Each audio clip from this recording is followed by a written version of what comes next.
దేవుని ప్రియ జనాంగమా, ఈ ఉదయకాలమున మీ అందరికీ నా యొక్క శుభములు తెలియజేయుచున్నాను.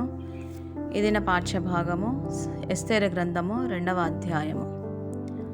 ఈ సంగతులైన తరువాత రాజైన అహష్వేరోషు యొక్క ఆగ్రహము చల్లారినప్పుడు అతడు వష్టిని, ఆమె చేసిన దానిని, ఆమెకు నిర్ణయింపబడిన దానిని తలంచగా యవ్వనులకు రాజు పరిచారకులు ఇట్లనిరి: అందమైన కన్యకలను రాజు కొరకు వెదకనగును.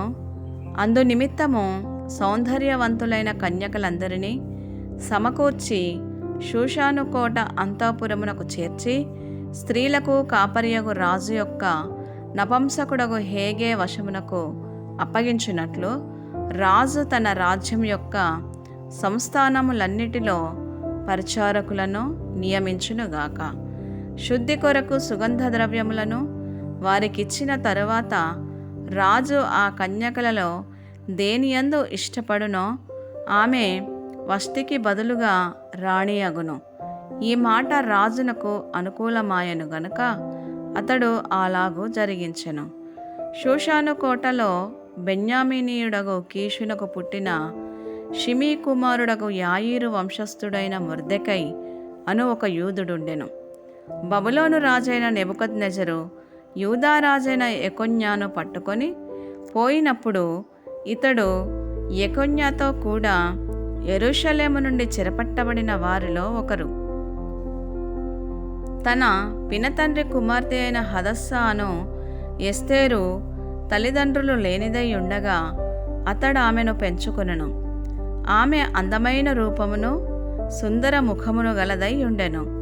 ఆమె తల్లిదండ్రులు మరణము పొందిన తరువాత మొర్దెకై ఆమెను తన కుమార్తెగా స్వీకరించెను. రాజాజ్ఞయు అతని నిర్ణయమును ప్రచురము చేయబడి కన్యకలు అనేకులు షూషాను కోటకు పోగు చేయబడి హేగే వశమునకు అప్పగింపబడగా ఎస్తేరును రాజు యొక్క నగరునకు తేబడి స్త్రీలను కాయు హేగే వశమునకు అప్పగింపబడెను. ఆ చిన్నది అతని దృష్టికి ఇంపైనది గనుక ఆమె అతని వలన దయ పొందెను.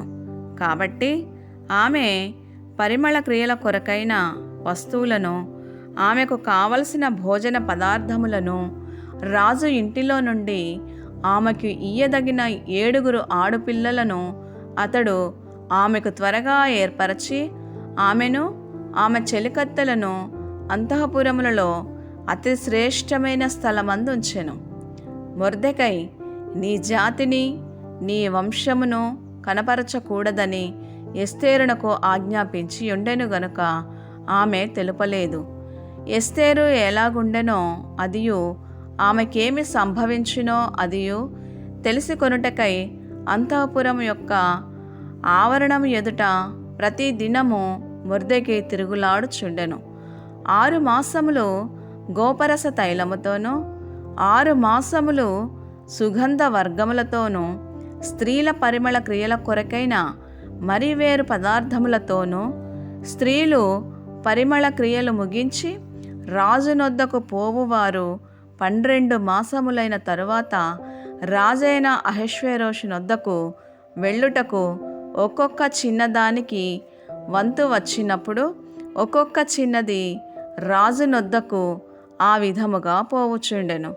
ఏమనగా ఆ తీరున వారు పరిమళ క్రియలు చేయు కాలము సంపూర్ణమగుచుండెను. మరియు అంతఃపురంలో నుండి రాజు ఇంటిలోనికి వెళ్ళవలసిన సమయమందు ఆమె ఏమేమి కోరునో అది అట్టి స్త్రీకి ఇయ్యబడుట కద్దు.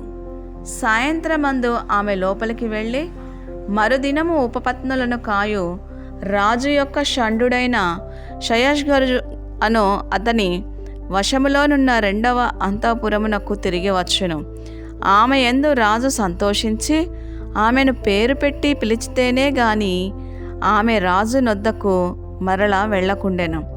మొర్దెకై తన కుమార్తెగా స్వీకరించుకొనిన తన పినతండ్రి అయిన అబీహయీలు కుమార్తెయగు ఎస్తేరు రాజునొద్దకు వెళ్ళుటకు వంతు వచ్చినప్పుడు స్త్రీలను కాయు రాజు యొక్క షండుడైన హేగే నిర్ణయించిన అలంకారముగాక ఆమె మరేమియో కోరలేదు.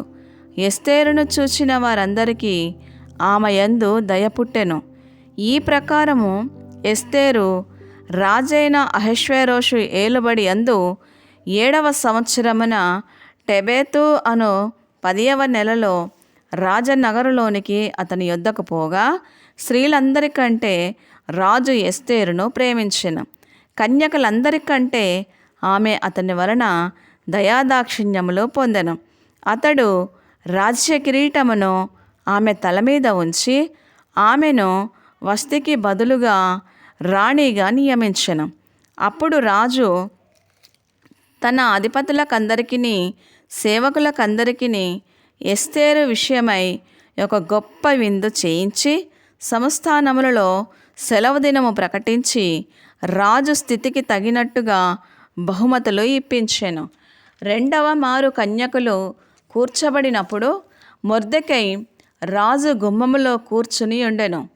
ఎస్తేరు మొర్దెకై యొక్క పోషణమందున్న కాలమున చేసినట్టుగానే ఇప్పుడును అతని మాటకు ఆమె లోబడుచుండెను గనుక మొర్దెకై తనకు ఆజ్ఞాపించిన ప్రకారము ఎస్తేరు తన జాతినైనను తన వంశమునైనను తెలియచేయకయుండెను. ఆ దినములలో మొర్దెకై రాజు గుమ్మములో కూర్చుని ఉండగా రాజు యొక్క 2 షండులైన బిగ్తాను తెరెషు అను ద్వారపాలకులు కోపగ్రస్తులై రాజైన అహష్వేరోషును చంపుటకు ఆలోచించుకొని ఉండిరి.